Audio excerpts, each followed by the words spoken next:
नमस्कार मेरे सभी साथियों को स्वागत है आप सभी का गुरुदीप क्लासेस के डिजिटल प्लेटफॉर्म पर, जहां मैं आपका दोस्त आपका साथी अतुल पारिक दिल से आप सभी साथियों का स्वागत करता हूं। दोस्तों, जैसा कि आज है ना, हम जो हमारी करंट अफेयर्स की जो श्रृंखला चल रही है, इसमें हम जुलाई अगस्त सितंबर के हम थ्योरी क्लासेस भी आप लोगों के लिए ला रहे हैं, और साथ साथ में हमारे जो पुराने महीने के हम जैसे हमने जनवरी महीने के एमसीक्यू कवर पूरे कर लिए। 50 जो महत्वपूर्ण दमदार जो प्रश्न थे, जो सीधे सीधे आप लोगों की परीक्षा में छपने वाले सवाल है, या हम कह सकते हैं कि परीक्षा की दृष्टि से जो महत्वपूर्ण सवाल है उनको हमने कवर किया है। ऐसे ही प्रत्येक वीडियो में हम ऐसे 50-50 60-60 जितने भी महत्वपूर्ण जो प्रश्न बनते हैं वो पूरी पूरी लाने की कोशिश करेंगे। उसके बाद हम इनका कंबाइंड जो है वो एक प्रकार से आपको मैराथन क्लास के रूप में हम आप लोगों के लिए उपलब्ध करवा देंगे। आप लोगों को करंट अफेयर्स, राजस्थान जी के शैक्षिक हमारे जो मनोविज्ञान, या जो हम कहें कि सामान्य ज्ञान, किसी भी प्रकार का जो पोर्शन है, कॉमन पोर्शन है, जो कि आप लोगों के सिलेबस को 60% सिलेबस को कवर करता है, 90% भाग को कवर करता है। इस भाग की आप लोगों को बिल्कुल टेंशन नहीं लेनी है। आपके इस चीज का जिम्मा गुरुदीप क्लासेस की टीम ने उठाया है, और ये जो जिम्मा है दोस्तों, ये बिल्कुल हम बखूबी निभाने के लिए तैयार है।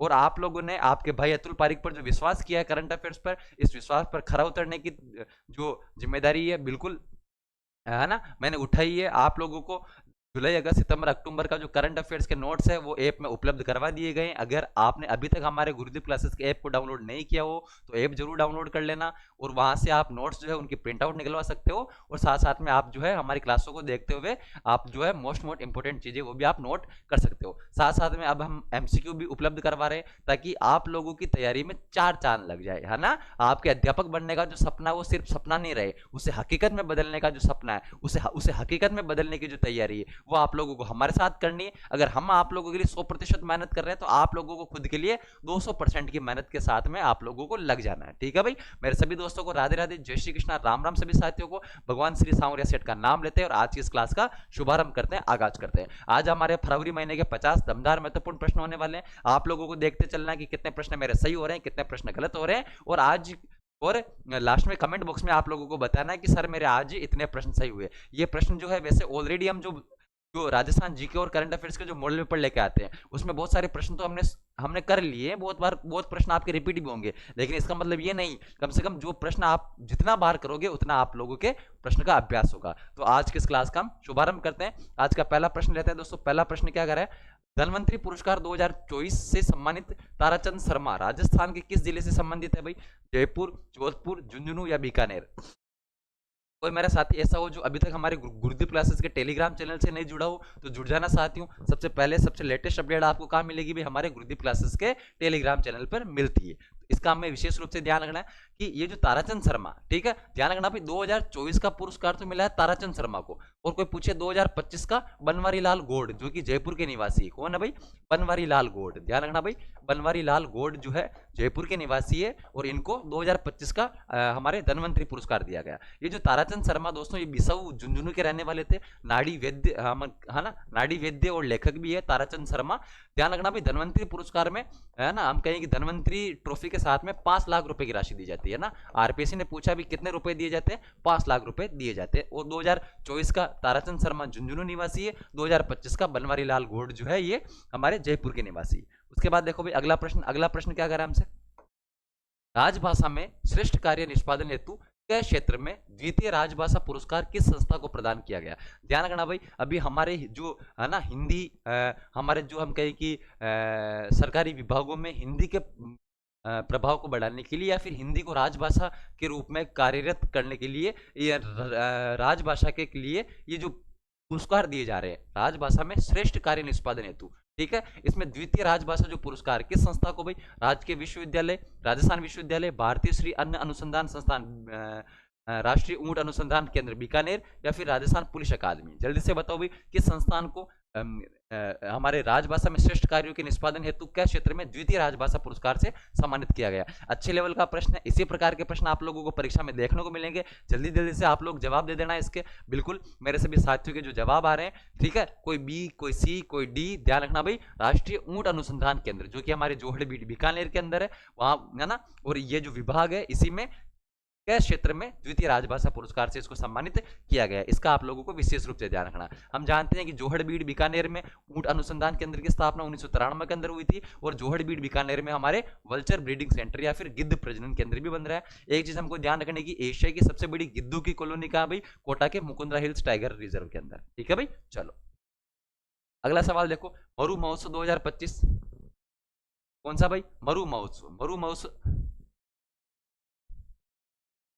मरु महोत्सव 2025 में मिस्टर डेजर्ट मरुश्री का खिताब किसने जीता भाई, गोपाल सिंह, धीरज पुरोहित, नरसिंह चौहान या फिर हितेश गहलोत। जल्दी से जवाब दे दो भाई, जल्दी से फटाफट आप लोगों के जवाब आने चाहिए। आप लोग जितना जल्दी जवाब दोगे उतना ही ज्यादा मजा आएगा, उतना ही जल्दी जल्दी चलने में मजा आएगा। ठीक है भाई, ध्यान रखना भाई। किसे मिला भाई, आप लोग जल्दी से जवाब दो भाई, मिस्टर डेजर्ट। मिस्टर डेजर्ट देखो भाई, मिस्टर डेजर्ट हमसे देखो, गोपाल सिंह तो मिस्टर पोखरण। गोपाल सिंह क्या बने थे भाई, मिस्टर पोखरण। मिस्टर पोखरण कौन बने थे भाई, गोपाल सिंह बने थे, ये हमको ध्यान रखना। मूछ प्रतियोगिता में नरसिंह चौहान थे भाई, मूछ प्रतियोगिता से बहुत बड़ी बड़ी मूछें हैं इनकी। और धीरज पुरोहित जो है ये क्या बने थे, मिस्टर डेजर्ट, है ना, मरुश्री के नाम से जानते हैं। मरु महोत्सव हम जानते हैं हमारे 9 से 12 फरवरी, ठीक है। मरु महोत्सव 9 से 12 फरवरी को जैसलमेर में मनाया गया, 9 से 12 फरवरी जैसलमेर के अंदर मनाया गया। और इसमें मरुश्री का या डेजर्ट मिस्टर डेजर्ट का जो किताब है वो धीरज पुरोहित को मिला, ठीक है, धीरज पुरोहित ने जीता। अगला देखो भाई, श्री शिवरात्रि पशु मेला 2025 का आयोजन किस जिले में किया गया भाई, सवाई माधोपुर, करौली, धौलपुर या दौसा।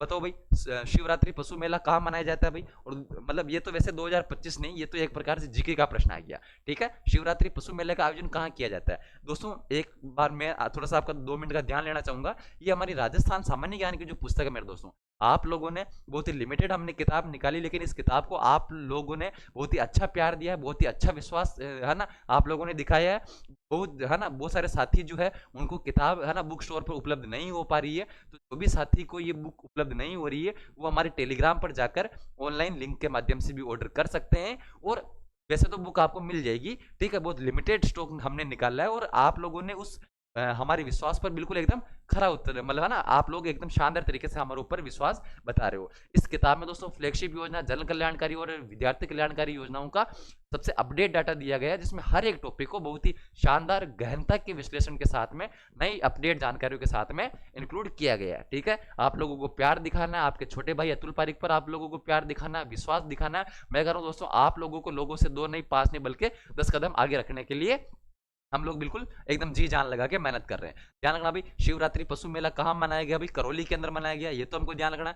कोई हमसे पूछे कि शिवरात्रि मेला, केवल शिवरात्रि मेला पूछे तो हमको बताना है सिवाड़ सवाई माधोपुर बताना है, और शिवरात्रि पशु मेला पूछे तो हमको बताना करौली। ठीक है भाई, ये हमको विशेष रूप से ध्यान रखना। अगला देखो भाई, अगला पूछ रहा है हमसे श्री अन्न किसान मेला। श्री अन्न किसान मेला 2025 का आयोजन कहाँ किया गया भाई, बोरानाडा जोधपुर, बस्सी जयपुर, गुड़ामलानी बाड़मेर या नापासर बीकानेर। जल्दी से बताओ भाई, श्री अन्न किसान मेला, आप लोगों को बस जल्दी जल्दी से जवाब देते हुए चलना है। श्री अन्न किसान मेला, श्री अन्न किसान मेला मेरे दोस्तों ये मनाया गया था हमारे 16 फरवरी। कब मनाया गया था भाई, 16 फरवरी को श्री अन्न किसान मेला। और 16 फरवरी को श्री अन्न किसान मेले का जो आयोजन है, बिल्कुल शानदार जवाब आ रहा है भाई, गुड़ामलानी बाड़मेर। गुड़ामलानी बाड़मेर जो है ये ICAR है ना, भारतीय कृषि अनुसंधान परिषद का बाजरा हम कहें कि बाजरा अनुसंधान केंद्र है। कौन सा भाई, बाजरा अनुसंधान केंद्र। वैसे तो जोधपुर के अंदर है, लेकिन ये क्षेत्रीय है ना, क्षेत्रीय केंद्र कौन सा है, गुड़ामलानी बाड़मेर के अंदर। वैसे है ना, ये गुड़ामलानी वाली बाड़मेर की जो स्थापना है 27 सितंबर 2000 हमारे है ना 27 सितंबर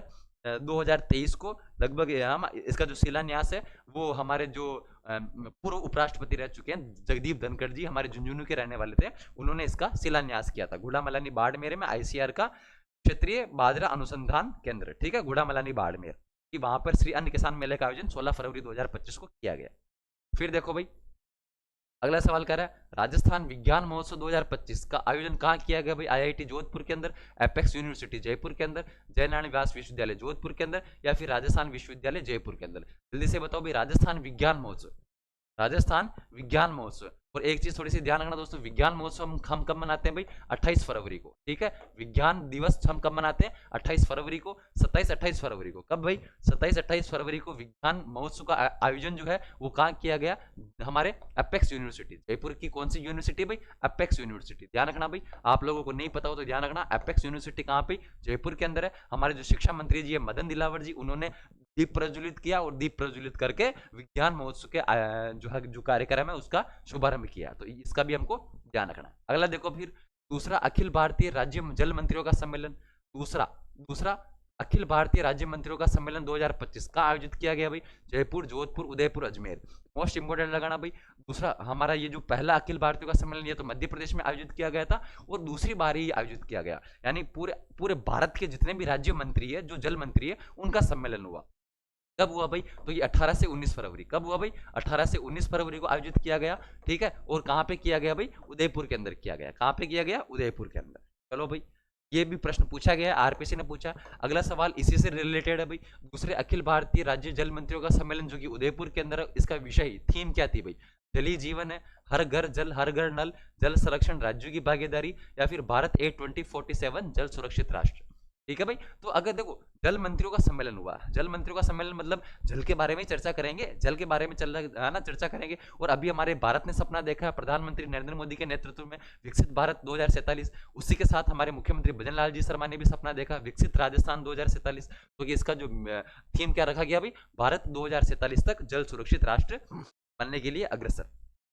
फिर देखो भाई, है ना, नवा प्रश्न कि अलवर सांसद खेल उत्सव के अंतर्गत 9 फरवरी 2025 को किस मैराथन का आयोजन किया गया? ध्यान रखना भाई, हमारे जो केंद्रीय वन और पर्यावरण मंत्री जो भूपेंद्र यादव ने इस अलवर सांसद खेल उत्सव के अंतर्गत 9 फरवरी को एक मैराथन कराई। कौन सी मैराथन है भाई? मरु marathon, tiger marathon, Thar marathon या फिर दौड़ मैराथन। हम जानते हैं कि हमारे है ना, इस अलवर के अंदर क्या है? सरिस्का टाइगर रिजर्व, तो टाइगर है तो टाइगर की मैराथन ही होगी। ध्यान रखना, टाइगर मैराथन केंद्रीय केंद्रीय वन और पर्यावरण मंत्री भूपेंद्र यादव के नेतृत्व में 9 फरवरी 2025 को टाइगर मैराथन का आयोजन किया गया। फिर देखो भाई, अगला हमसे प्रश्न है ना, अगला कह रहा है आजू गुजा बाल महोत्सव। कौन सा महोत्सव भाई? आजू गुजा बाल महोत्सव का आयोजन जयपुर, जोधपुर, बीकानेर, सीकर। जल्दी से बताओ भाई, आजू गुजा बाल महोत्सव का आयोजन कहाँ किया गया? बस आप लोगों को जल्दी जल्दी से जवाब देते हुए चलना, आप लोगों को जल्दी जल्दी से जवाब देते हुए चलना। आजू गुजा जो बाल महोत्सव जो है मेरे दोस्तों, ये 22 से 23 फरवरी। कब भाई? 22 से 23 फरवरी। 22 से 23 फरवरी का इसका आयोजन है वो किया गया है, और 22 से 23 फरवरी को इसका आयोजन जो है वो पहली बार किया गया। ध्यान रखना, पहली बार किया गया, और पहली बार ये बीकानेर के अंदर किया गया। कौन सा भाई? आजू गुजा बाल महोत्सव 22 से 23 फरवरी बीकानेर में पहली बार। ठीक है भाई, चलो, जो चीजें पहली बार होती है अक्सर वो चीजें परीक्षाओं में पूछ ली जाती है। ठीक है, अगला देखो भाई, वोटर शेड यात्रा का राज्य स्तरीय कार्यक्रम। वोटर शेड यात्रा, ठीक है, ये वोटर शेड यात्रा एक प्रकार से एक ऐसी यात्रा थी जिसमें राजस्थान के लगभग 30 जिलों को कवर करने वाली यात्रा थी। ठीक है, जिसमें केंद्र और राज्य का हिस्सा 60 और 40 का था। अभी ये जो यात्रा है ये 12 जिले की किस ग्राम पंचायत से शुरू हुई थी? नवाटपुरा, गुड़ामलानी, किशनगंज या फिर गोविंदपुरा, रोपाड़ा। ये तो हम वैसे ही कर सकते हैं। देखो, नवाटपुरा तो डूंगरपुर के अंदर है, गुड़ामलानी बाड़मेर के अंदर है। अभी गोविंदपुरा, रोपाड़ा, चलो इसमें हम थोड़ा सा वो हो फंसे तो भी ध्यान रखना भाई, 12 के अंदर तो किशनगंज ही आती है। ध्यान रखना, किशनगंज जो हमारी जो ग्राम पंचायत है वहां से वोटर शेड यात्रा का राज्य स्तरीय जो कार्यक्रम है इसका शुभारंभ किया गया। 2 रथ इसमें शुरू किए गए, और 2 रथ जो थे इनका जो है वो है एक मतलब एक प्रकार से पृथक पृथक इनका मार्ग था, जिसमें राजस्थान के 30 से अधिक जिलों को कवर करना था। तो ये ध्यान रखना, मोस्ट इंपॉर्टेंट है। कौन सी भाई? राज्य स्तरीय ना वोटर शेड यात्रा। ठीक है भाई, चलो, इसके बाद अगला हमसे कह रहा है भारत की पहली कढ़ाई और सतह अलंकरण को समर्पित प्रदर्शनी। ठीक है, ये हमारे है भाई एम्ब्रियोडरी एंड सरफेस इम्ब्लेस्टमेंट एग्जीबिशन, क्योंकि राजस्थान में कहाँ आयोजित हुई? जयपुर, उदयपुर, जोधपुर, बीकानेर। ध्यान रखना भाई, भारत की पहली कढ़ाई और सतह अलंकरण को समर्पित प्रदर्शनी। इंपॉर्टेंट है, पूछा जा सकता है परीक्षाओं में, सीधा सीधा सा आएगा। क्या आएगा भाई? भारत की पहली कढ़ाई और सतह अलंकरण को समर्पित जो प्रदर्शनी है ये राजस्थान के जोधपुर के अंदर, जोधपुर में 3 जगह ये आयोजित की गई। एक हमारे अचल निवास, एक हमारे अचल निवास, एक हमारे लक्ष्मी निवास। एक अचल निवास, एक लक्ष्मी निवास, और एक हमारे अनूप सिंह की हवेली। कौन सी हवेली भाई? एक हमारे अनूप सिंह की हवेली।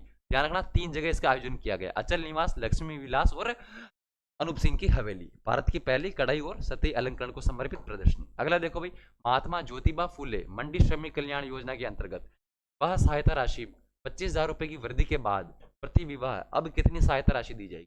अभी अभी हमारे जो बजट घोषणा 2025-26 में घोषणा हुई थी कि ये जो महात्मा ज्योतिबा फूले मंडी श्रमिक कल्याण योजना है, कि यानी जो मंडी में जो काम करने वाले जो पल्लूदार है, जो ठेकेदार है, या जो जो हम कहें कि जो मजदूर है, इनको वैवाहिक सहायता, है ना, जब मतलब इनके पुत्रियों के विवाह पर, है ना, 2 पुत्रियों के विवाह पर सहायता दी जाती है, इनको प्रसूति सहायता दी जाती है, इनको शिक्षा सहायता दी जाती है, इनको चिकित्सा सहायता दी जाती है। एक प्रकार से इनके लिए ये योजना लाई गई है, महात्मा ज्योतिबा फुले मंडी श्रमिक कल्याण योजना। इसमें 25,000 की वृद्धि की गई है 2 बेटियों की विवाह पर। कितने बेटियों की विवाह पर? 2 बेटियों के। अब जब वृद्धि कर दी तो पहले 50,000 रुपए दिए जाते थे, अब कितने देंगे भाई? 75,000 रुपए। ठीक है, पहले 50,000 थे, अब 25,000 रुपए की वृद्धि कर दी, तो अब कितने मिलेंगे? 75,000 रुपए। ठीक है, चलो भाई अगला देखो। कोई वाटरशेड विकास के लिए प्रधानमंत्री कृषि सिंचाई योजना 2.0 के तहत राज्य में कुल कितनी योजनाएं स्वीकृत की गई भाई? 107, 148, 149 और 214। ध्यान रखना भाई, ये जो वाटरशेड यात्रा है इसमें केंद्र और राज्य का जो हिस्सा है कितना है भाई? केंद्र और राज्य का जो हिस्सा है वो 60 और 40 है ना। इंपॉर्टेंट है, ये भी पूछा जा सकता है। और किसके तहत चल रही है भाई? प्रधानमंत्री कृषि सिंचाई योजना 2.0 के तहत। इस वाटरशेड योजना में राजस्थान में कुल 149 जो योजना है वो स्वीकृत की गई। कितनी योजना है भाई? हमारे 149 योजनाएं स्वीकृत की गई। ये जो दोस्तों ये पूरी जो क्लास होने वाली है, ये हमारे सूझे सार संग्रह जो करंट अफेयर्स के आधारित जो टेस्ट है, आप लोगों को पूरे जो अक्टूबर माह तक के जो नोट्स है वो ऐप में उपलब्ध करवा दिए गए हैं। साथ में जनवरी फरवरी आगे ये जो टेस्ट है ये भी आप लोगों को 30 नवंबर से पहले पहले सारे टेस्ट मिल जाएंगे। साथ साथ में हम लोग 50-50 महत्वपूर्ण प्रश्नों की यहाँ पे क्वेश्चन भी करवा रहे हैं। ऐप में आपको लगभग 70-80 के आसपास क्वेश्चन मिलेंगे, यानी क्लास से ज्यादा प्रश्न नहीं मिलने वाले, कम नहीं मिलने वाले। ठीक है, तो ये आप लोगों को किसी भी प्रकार की कोई दिक्कत नहीं लेनी, किसी प्रकार की कोई टेंशन नहीं लेनी। करंट अफेयर्स में हम इतनी इतनी भयंकर वाली तैयारी करेंगे, इतनी भयंकर वाली तैयारी करेंगे कि अगर वो प्रश्न अगर हमारे नोट से नहीं मिलता तो मतलब समझ लो कि वो किसी को ही नहीं आएगा। ठीक है, ऐसा वाला प्रश्न हम लोग मतलब इस लेवल की हम लोग तैयारी कर रहे हैं। और देखो दोस्तों, चीजें लिमिटेड होती है, उन चीजों को पढ़ो, क्योंकि करंट अफेयर्स एक ऐसी चीज है जिसमें हम जितनी पकड़ करना चाहेंगे उतनी कम है। ठीक है, बस एक कंटेंट पे भरोसा रखो। आपने अगर मेरे ऊपर भरोसा दिखाया, आपके भाई के ऊपर भरोसा दिखाया, तो इस भरोसे पर खरा उतरने की जो जिम्मेदारी वो मेरी है। बिल्कुल, मैं 100% मेरी पूरी कोशिश रहेगी कि 95% से लेकर 99% तक जो हमारे जो एग्जाम पॉइंट ऑफ व्यू से चीजें हमने इसको कवर करने की कोशिश करी है। अगर आप इधर उधर भटकते रहेंगे तो आप इन नोट्स को भी अच्छे से नहीं पढ़ पाएंगे, और आप लोगों के इन नोट्स में से सवाल आते हुए भी गलत हो जाएंगे। यानी एक ही किताब में से हमको 100% आउटपुट निकालने के लिए बार बार आप लोगों को किताब पढ़नी पड़ेगी। ठीक है भाई, तो बस आप लोगों को भरोसा रखना है, शानदार भरोसा रखना है। अगला देखो भाई, बांध सुरक्षा पुनर्वास एवं बांध सुरक्षा अधिनियम 2021 पर राज्य स्तरीय सम्मेलन 17-18 फरवरी 2025 को कहाँ किया गया भाई? जोधपुर, उदयपुर, जयपुर, भरतपुर। ध्यान रखना भाई, एक तो हमारे 18 से 19 फरवरी को राज्य मंत्रियों का जल सम्मेलन हुआ था। भारत 2047 है ना, विकसित है ना, जल सुरक्षित राष्ट्र के थीम पर आधारित हुआ था। उसके 2 दिन पहले 17-18 फरवरी को बांध सुरक्षा पुनर्वास और बांध सुरक्षा अधिनियम का जो सम्मेलन है ये भी हमारे उदयपुर के अंदर ही आयोजित किया गया। फिर देखो भाई, अगला अगला कह रहा हमसे नक्शा प्रोजेक्ट। कौन सा प्रोजेक्ट भाई? नक्शा प्रोजेक्ट का शुभारंभ कब किया गया? 3 फरवरी 2025, 5 फरवरी 2025, 15 फरवरी 2025 या 18 फरवरी 2025। ध्यान रखना भाई, नक्शा प्रोजेक्ट एक प्रकार से ऐसा प्रोजेक्ट है जिसमें भूमियों को डिजिटलीकरण करने के लिए, ठीक है, जो जितनी भी जमीनें हैं राज्य की उसको डिजिटलीकरण करने के लिए, ताकि चाहे कोई भी नागरिक हो, चाहे कोई भी किसान हो, वो एक प्रकार से देख सके कि भाई मेरी भूमि जो है वो कितने खसरा नंबर में है, कितने बीघा में है, कहाँ फैली हुई है, कहाँ नहीं फैली हुई है, कहाँ है, हर चीज जो है वो नक्शा प्रोजेक्ट के तहत देख सकता है। तो ये जो नक्शा प्रोजेक्ट है इसका शुभारंभ 18 फरवरी 2025 कब किया गया भाई? 18 फरवरी 2025 को हमारे राजस्थान के 10 नगरीय निकायों में इसका शुभारंभ किया गया। 10 नगरीय निकाय, इसका आप लोगों को ध्यान रखना, नाम याद रहे ना रहे, ये 10 जरूर याद ध्यान रखना, 10 नगरीय निकाय। फिर देखो भाई, अगला प्रश्न कर रहा है 18 से 24 फरवरी 2025 को सीकर जिले की अर्बन हाट में अमृता हाट के किस संस्करण का आयोजन किया गया भाई? ध्यान रखना, सीकर जिले के अर्बन हाट में अमृता हाट का आयोजन, ठीक है, 18 से 24 फरवरी को किस संस्करण का भाई? चौथा, दूसरा, पहला, तीसरा। ध्यान रखना भाई, सीकर जिले के अंदर अर्बन हाट में अमृता हाट का आयोजन पहली बार हुआ। कब हुआ भाई? पहली बार। मैं कह रहा हूं दोस्तों, जो चीजें पहली बार होती है, ठीक है, आप भी जब है ना, आपका भी जब जन्म हुआ, अगर आप आपके पापा मम्मी की पहली संतान है तो आपके पापा मम्मी बहुत खुश हुए। जो चीजें पहली बार होती है अक्सर वो चीजें बहुत अच्छी लगती है। लेकिन जो चीज, जैसे मैं भी आया, मैं भी जब पहली बार क्लास लिया आपको बहुत अच्छा लगा होगा, लेकिन अब आपको मेरी शक्ल रोज देख देख के एक बोरिंग सी है ना, एक एक मतलब एक थोड़ा सा एक वो वाला फील आ रहा होगा कि अरे यार ये मार साहब का क्या ना, रोज ही आ जाते हैं, रोज ही पढ़ा जाते हैं ना तो पढ़ाने के लक्षण है ना कोई है यार इनमें, ठीक है। तो कि रोज जो चीजें होती है वो एक बोरिंग सी होती है, ठीक है। अगर दोस्तों मेरे पढ़ाने में अगर आपको किसी भी प्रकार की अगर कोई डाउट लगे या किसी भी प्रकार की कोई बदलाव करने की हो तो आप मुझे कह सकते हैं कि सर आप फास्ट बोल रहे हैं, धीरे बोल रहे हैं, समझ में नहीं आ रहा, किसी भी प्रकार से आपको जिस भी प्रकार की दिक्कत लगे आप मुझे बता सकते हैं। मैं उसमें ज्यादा से ज्यादा सुधार करने की कोशिश करूंगा। मैं भी एक प्रकार से लर्निंग मोड में, दोस्तों एक बहुत बड़ी बात मैं आप लोगों को कहता हूं कि हमेशा जीवन में कुछ ना कुछ सीखते रहना। कभी भी ये मत सोचना कि मुझे संपूर्ण नॉलेज हो चुका है, क्योंकि इस दुनिया में आप लोगों को नॉलेज लेने के लिए जाने कितने जन्म लेने पड़ जाएंगे। इतना नॉलेज इस दुनिया के अंदर अथाह रूप से भरा हुआ है। ठीक है, हमेशा लर्निंग मोड पे रहना, हमेशा लर्निंग मोड पे रहना। एक एक मैंने बहुत बड़े इंसान का कोट सुना है कि जिस दिन मैं सीखना बंद कर दूं मुझे मौत आ जाएगी। ठीक है, सीखना कभी बंद नहीं करना मेरे दोस्तों। चाहे जीवन में किसी छोटे बच्चे से सीखने को मिल रहा है, चाहे किसी बड़े बच्चे से, चाहे गाय भैंस किसी से भी कुछ भी सीखने को मिल रहा है, उससे सीखो जरूर। गधे से भी कुछ सीखने को मिल रहा है तो मजदूरी कि मतलब वो अपने मालिक के प्रति इतना वफादार है कि वो बहुत ही व्यवस्थित तरीके से अपने मालिक के कहे हुए हिसाब से चल रहा है। आप ये मत देखो कि वो गधा है, कम से कम ये देखो कि वो अपना जो काम है वो बिल्कुल एकदम कर्तव्य निष्ठा के साथ में कर रहा है। ये चीज मैं आप लोगों को कहूंगा कि अगर आपने अध्यापक बनने का सपना देखा तो उस अध्यापक बनने के सपने को एकदम भली बाती आप लोगों को उस सपने को पूरा करना है। एकदम अपनी मेहनत, आपकी मेहनत जो है बिल्कुल 100% सकारात्मक परिणाम में जाएगी अगर आप आपके हर एक समय को सही जगह लगाएंगे। ध्यान रखना भाई, इसके पहले संस्करण का आयोजन किया गया। हाँ भाई चलो अगला देखो, कृत्रिम गर्भाधान को बढ़ाने के उद्देश्य से मिशन उत्कर्ष का राजस्थान के किस जिले में लागू किया गया भाई? जयपुर, उदयपुर, जैसलमेर, बाड़मेर। मिशन उत्कर्ष, ध्यान रखना भाई ये बहुत इंपॉर्टेंट मिशन है। इस मिशन उत्कर्ष के तहत ये जो जिला है, इस जिले का चयन हमारे मोदी जी ने किया। हाँ भाई किसने किया? मिशन उत्कर्ष जो जिला है, इस जिला है ना, इस अभी मैं आपको जिले का नाम बताऊंगा, अभी आप लोग बताएंगे कमेंट बॉक्स में कि कौन सा जिले का चयन किया गया। और प्रधानमंत्री मोदी जी ने विशेषकर से जिले का चयन किया है, राजस्थान का जैसलमेर जिले में मिशन उत्कर्ष की शुरुआत जो है वो 12 फरवरी कब की गई भी? 12 फरवरी 2025 को की गई। और इसका उद्देश्य क्या भी? कृत्रिम गर्भाधान को बढ़ाना, कृत्रिम गर्भाधान को बढ़ाना। अगला देखो भी, अगला सवाल कर रहा है राष्ट्रीय खाद्य सुरक्षा योजना, जिसे हम कहते हैं NFS, national food security mission, जो ये हमारे चल रहा है, इसके अंतर्गत लाभ प्राप्त करने वाले अपात्र व्यक्तियों को नाम हटवाने हेतु कौन सा अभियान चलवाया जा रहा है भाई? मिशन अपात्र अभियान, पात्र चयनित अभियान, गिव अप अभियान, छोड़ो और जोड़ो अभियान।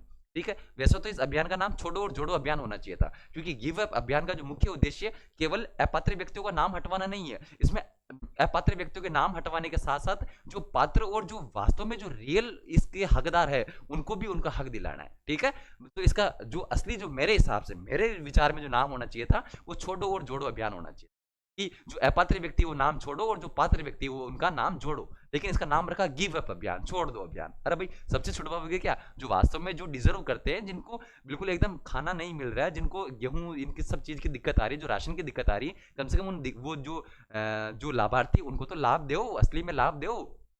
अभी हमारे एक शर्मिंदगी की बात है कि आज हमारे भारत में 80 करोड़ से अधिक लोगों को खाद्य सुरक्षा मिशन के तहत लाभान्वित किया जा रहा है। टोटली आबादी 140 करोड़ है, जिसमें 80 करोड़ जो लोग बाग है उनको खाद्य सुरक्षा मिशन में 2 रुपए किलो के तहत के हिसाब से गेहूं दिए जा रहे हैं, है ना। ये हमारी विकसित भारत की संकल्पना में सबसे बड़ा जो माइनस पॉइंट है वो सबसे ये होने वाला। ठीक है भाई चलो, तो ध्यान रखना गिव अप अभियान, इसकी शुरुआत हुई थी हमारे 1 नवंबर 2024। कब हुई थी भाई? 1 नवंबर 2024 को गिव अप अभियान की शुरुआत हुई थी। और हाल ही में 31 अक्टूबर 2025 के लिए इसकी अवधि जो है बढ़ा दी गई है कि भाई 31 अक्टूबर 2025 तक नाम छुड़ाना तो छुड़ा लो, उसके बाद फिर हम क्या करेंगे? हम भरपाई करेंगे, हम तुम्हारे घर पे छापे मारेंगे, बुलडोजरे चलवाएंगे। ध्यान रखना, ठीक है भाई चलो। अगला देखो, अगला सवाल कह रहा है हमसे सांस अभियान। सांस अभियान जो कि किसके द्वारा चलाया गया भाई? जयपुर, है ना, जयपुर जिला प्रशासन द्वारा चलाया गया सांस अभियान। इसमें किस आयु वर्ग के बच्चों को निमोनिया की स्क्रीनिंग व जागरूकता के उद्देश्य से इसका चयन किया गया था? यानी सांस अभियान जो कि जयपुर जिले द्वारा चलाया गया, इसमें किस वर्ग, या हम कहें कि किस आयु तक के बच्चों को स्क्रीनिंग और जागरूकता के उद्देश्य से, 1 वर्ष, 3 वर्ष, 5 वर्ष या 10 वर्ष। ध्यान रखना भाई, है ना। एक बहुत ही अच्छा हम कहें कि हमारे निमोनिया, देखो निमोनिया एक प्रकार से एक ऐसी बीमारी जो बचपन को खत्म कर देती है। ठीक है, और निमोनिया एक प्रकार से बच्चों को छोटी छोटी चीजों पे निमोनिया हो जाता है। ठीक है, मतलब जल्दी से लगने वाली बीमारी कौन सी? निमोनिया। तो इसमें 5 वर्ष तक के बच्चों को जो है वो, देखो निमोनिया नहीं तो बचपन से ही, ठीक है, इसकी थीम क्या थी? निमोनिया नहीं तो बचपन से ही। और 5 वर्ष तक के बच्चों को निमोनिया व स्क्रीनिंग की जागरूकता के उद्देश्य से सांस अभियान की जो शुरुआत है वो जयपुर जिला प्रशासन द्वारा की गई थी। अगला देखो भाई, मेरी पॉलिसी मेरे हाथ अभियान का राज्य स्तरीय शुभारंभ कब किया गया भाई? 3 फरवरी 2025, 12 फरवरी 2025, 24 फरवरी 2025 या फिर 31 मार्च 2025? जल्दी से जवाब दो भाई इसका। मेरी पॉलिसी मेरे हाथ, बिल्कुल आप लोगों को दोस्तों जल्दी जल्दी से जवाब देते हुए चलना। आप जितना जल्दी जवाब दोगे उतना ही हम लोग बहुत शानदार तरीके से चलेंगे। आप कहोगे नहीं सर मैं तो धीरे धीरे जवाब दूंगा, तो फिर धीरे धीरे जवाब दोगे तो धीरे धीरे चलेंगे। ठीक है, वैसे तो क्लास रिकॉर्डेड है ना, वैसे तो क्लास रिकॉर्डेड है। और अभी टाइम हो रहा है दोस्तों, है ना, अभी आपको मैं थोड़ा सा टाइम बताऊं, 1:30 हो रहे हैं रात्रि, है ना, रात के 1:30 हो रहे हैं। और मैं क्लास इतनी फुल एनर्जी के साथ में रिकॉर्ड कर रहा हूँ, आपको बिल्कुल 1% भी लग रहा है कि रात के 1:30 बज रही है? हाँ भाई, और बिल्कुल एकदम फुल एनर्जी के साथ में। आप लोगों को 1% भी मैं करूँ दोस्तों, मेरी मेहनत में आप लोगों के लिए कोई कमी नहीं है। अगर आप लोग आपके लिए मेहनत में कमी छोड़ रहे हो तो इसमें आप लोगों की गलती है, इसमें मेरा कुछ नहीं जाता, इसमें तेरा घाटा वाली बात है। ठीक है, आप लोगों के लिए है ना, मुझे कहीं जाना था, मुझे एक शादी का प्रोग्राम अटेंड करने जाना, लेकिन फिर भी मैं चाहता हूं कि मैंने आप लोगों से जो वादा किया है कि मैं हर दिन आप लोगों के लिए 16 जनवरी तक लगातार क्लास लाता रहूंगा, इस उद्देश्य के साथ में मैं आप लोगों के लिए जुड़ा हूं। क्या आप आपके माता पिता को सपने को पूरा करने के लिए ये चीज नहीं कर सकते कि भाई भाड़ में गई रातें, भाड़ में गए दिन, हम तो जब आए जब हम किताबें पढ़ेंगे, जब आए जब हम किताबें पढ़ेंगे, और जब तक पढ़ते रहेंगे जब तक सिलेक्शन नहीं लेंगे, है ना। आपने सुना ही होगा, जब तक नहीं छोड़ेंगे जब तक तोड़ेंगे नहीं। तो कि जब तक पढ़ो भाई, जब तक सिलेक्शन नहीं हो जाए हमारा। ठीक है, तो कि ध्यान रखना, ये राज्य स्तरीय जो कार्यक्रम है इसका शुभारंभ 3 फरवरी है ना, 3 फरवरी 2025 को किया गया। और ये हमारी रबी फसल, कौन सी फसल भाई, रबी फसल 2025-26, ध्यान रखना भाई, रबी फसल 2025-26 के लिए इसका जो है शुभारंभ किया गया। मेरी पॉलिसी मेरे हाथ, यानी किसानों को उनके जो फसल के लिए बीमा है ना, बीमे के तहत जो ये जो पॉलिसी है वो दी जाती है। ठीक है, फिर देखो अपने अगला 52वीं mister Rajasthan state body building championship, कौन सी चैंपियनशिप, 52वीं Rajasthan state body building championship. Overall mister Rajasthan का खिताब किसने जीता भाई, मोनू खान, अजय सिंह जादौन, रहीम अंसारी या फिर प्रवीण कुमार। ध्यान रखना भाई, बॉडी बिल्डिंग आप लोगों को, मैं तो बिल्कुल बॉडी बिल्डर नहीं लग रहा हूँ। ठीक है दोस्तों, ये तो ठीक बात है, चाहे है ना कोई, है ना कोई बॉडी बिल्डर से कोई ऐसे कोई बड़ी चीजें नहीं हो जाती है, एक जिगरा होना चाहिए इंसान के अंदर, और जिगरा है कि दोस्तों हम आप लोगों के लिए मेहनत कर सकते हैं बस। ठीक है, खुद के लिए मेहनत कर सकते हैं, आप लोगों के लिए मेहनत कर सकते हैं, आप लोगों की सफलता के, आप लोगों को सफलता के शिखर तक पहुंचाने के लिए हम लोग दिन रात मेहनत कर सकते हैं। हम ये भी नहीं देखेंगे कि रात के 2 बज रही है, 3 बज रही है, 5 बज रही है। ठीक है भाई, ध्यान रखना। हमारे प्रवीण कुमारी जो है, जो प्रवीण कुमार है, इनको 52वीं Rajasthan mister Rajasthan state body building championship के अंदर ओवरऑल मिस्टर का खिताब जीता, जिसमें फर्स्ट रनर अप हमारे मोनू खान रहे थे, सेकंड रनर अप हमारे जादौन, हमारे अजय सिंह जादौन रहे थे, और रहीम अंसारी जो है ये हमारे है ना बेस्ट पोजर, क्या रहे थे भाई, बेस्ट पोजर, अच्छा पोज दिया था इन्होंने, अच्छा पोज दिया था। बेस्ट पोजर कौन रहे थे भाई, रहीम अंसारी, और मेन कौन रहे थे भाई, ओवरऑल मिस्टर राजस्थान प्रवीण कुमार। फिर देखो भाई अगला हमारे ध्यान रखना भाई, 38वें राष्ट्रीय खेल में राजस्थान ने कुल कितने पदक जीते भाई, 9, 11, 23, 43, जल्दी से बताओ भाई। 38वें राष्ट्रीय खेल, फटाफट फटाफट आप लोगों के जवाब आने चाहिए। आप लोगों के जवाब अगर धीरे धीरे आएंगे तो बिल्कुल भी काम नहीं चलने वाला भाई।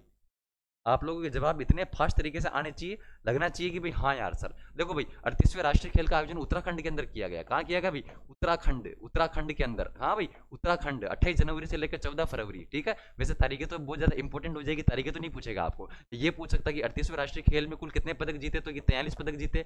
43 पदक में है ना, ध्यान रखना भाई, 9 तो हमारे गोल्ड है, फिर हमारे 11 हमारे क्या भाई सिल्वर है, और हमारे 23 क्या भाई ब्रोंज है। ठीक है, 9, 11, 23। ठीक है, 9, 11, 23 जीतकर राजस्थान ने कौन सा स्थान हासिल किया भाई, 15वां स्थान। कौन सा स्थान हासिल किया भाई, 15वां। ठीक है भाई, टोटल आप लोगों को ध्यान रखना है, देखिए राजस्थान ने 9, 11, 23 43 पदक जीतकर राजस्थान 15वें स्थान पर रहा। ठीक है भाई, चलो अगला इसी से संबंधित सवाल है कि भाई 38वें राष्ट्रीय खेलों में राजस्थान ने, हमको पता है 43 पदक जीते। अब इस 43 पदकों में से राजस्थान ने सर्वाधिक 12 पदक किस खेल में जीते भाई, तीरंदाजी, एथलेटिक्स, वुशु या फिर मुक्केबाजी, जल्दी से बताओ भाई।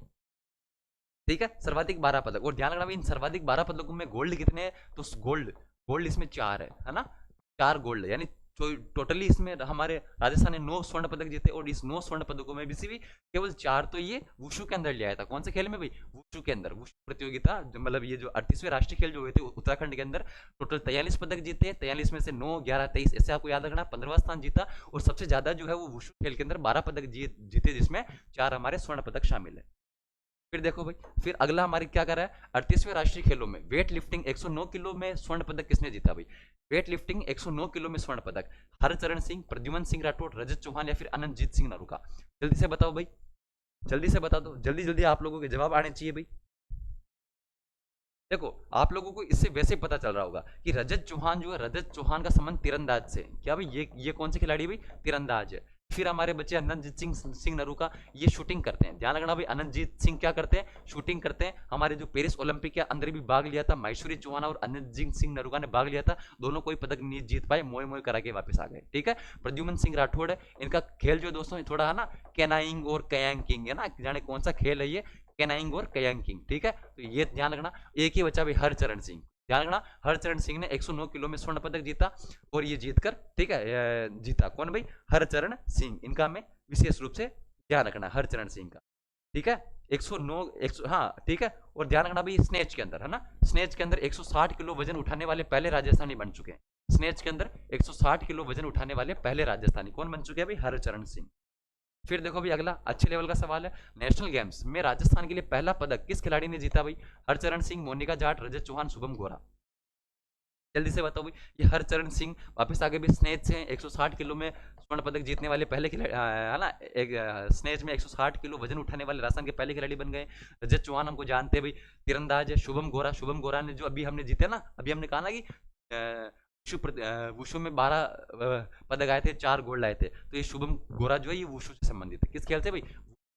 ठीक है। एक ही बचा भाई, कौन? मोनिका जाट। मोनिका जाट ने दोस्तों पैदल चला, ये क्या करती है? पैदल चलती है, इसके और कोई काम है नहीं है। ठीक है, पैदल चलती है। ध्यान रखना भी, पैदल चलना स्वास्थ्य के लिए बहुत अच्छा होता है। ठीक है, पैदल चलती कौन? हमारे मोनिका जाट, और इन्होंने नेशनल गेम्स के अंदर पहला पदक जीता। फिर देखो अगला अच्छा सवाल है भाई, 38वें राष्ट्रीय खेल में कैनाइंग और कयाकिंग में स्वर्ण पदक जीतने वाले खिलाड़ी का नाम क्या भाई? प्रद्युम्न सिंह राठौड़, गुरुदीन सिंह राणावत, हर्षवर्धन सिंह राठौड़, या फिर अनिल कुमार। अभी मैंने आप लोगों को इसका वैसे जवाब दे ही दिया है। हाँ भाई, अभी मैंने आप लोगों को इसका वैसे जवाब दे ही दिया है, इसमें कोई दिक्कत दोहराए वाली बात नहीं है। ठीक है भाई, है क्या? हाँ भाई, लाख कट हाँ देखो, मंजिले लाख कठिन हो गुजर जाऊंगा, मंजिले लाख कठिन हो गुजर जाऊंगा, अगर हार के बैठाऊंगा तो मर जाऊंगा। दोस्तों हारना नहीं है, अगर हार गए तो मर जाओगे। ठीक है, आप लोगों के मम्मी पापा की तरफ देखा करो यार, अगर आपको ऐसे मोटिवेशन आए। देखो दो चीजें होती है, एक होता है मोटिवेशन, एक होता है डिसिप्लिन। मोटिवेशन एक ऐसा डोज है जो कि एक्सटर्नल डोज है, जैसे अपन अपने जैसे तबीयत खराब हो गई, अपन जैसे कोई अपन दवाई वगैरह लेते हैं, वो वाला एक मोटिवेशन का डोज होता है, तो कि वो दवाई लेते ठीक हो गए। मोटिवेशन ऐसा डोज है कि हमने लिया, हमको लगा कि हाँ मैं बिल्कुल, हाँ ठीक है कि यार बिल्कुल, जैसे मान लो कोई आपने संदीप माहेश्वरी को सुन लिया, मोटिवेशन का डोज आ गया, फुल मोटिवेशन का डोज आ गया, फुल आ गया, 2 दिन बाद वही वापस सुनिए। डिसिप्लिन एक ऐसी चीज है कि मुझे डेली 6 घंटे पढ़ना है, ये डिसिप्लिन आपने बना लिया। मैं कह रहा हूँ दोस्तों, आपको सफलता के शिखर तक पहुंचने के लिए दुनिया की कोई ताकत नहीं रोक सकती। हाँ, विश्वास करना मेरे ऊपर, दुनिया की कोई ताकत नहीं रोक सकती। अगर आपने खुद के अंदर डिसिप्लिन ला लिया कि मुझे 6 घंटे डेली पढ़ना है, ज्यादा नहीं पढ़ना, कोई 18-18, 12-12, 6-6 घंटे है ना, 16-16 घंटे पढ़ने से सिलेक्शन नहीं होते हैं। आपने डेली 4 घंटे दे दो, लेकिन डेली देना है। ठीक है, डिसिप्लिन और कंटिन्यूटी के साथ में अगर की गई मेहनत बिल्कुल एक दिन आपको सफलता की उस शिखर तक लेके जाने में मदद करेगी। ध्यान रखना भाई, प्रद्युम्न सिंह राठौड़ जो है ये केनाइंग हमारे केनाइंग और कैंकिंग में स्वर्ण पदक जीता। फिर देखो अगला, अगला हमारे क्या है कि भाई ध्यान रखना भाई, अनिल कुमार ने all India civil services wrestling और कैरम टूर्नामेंट में किस वर्ग में स्वर्ण पदक जीता?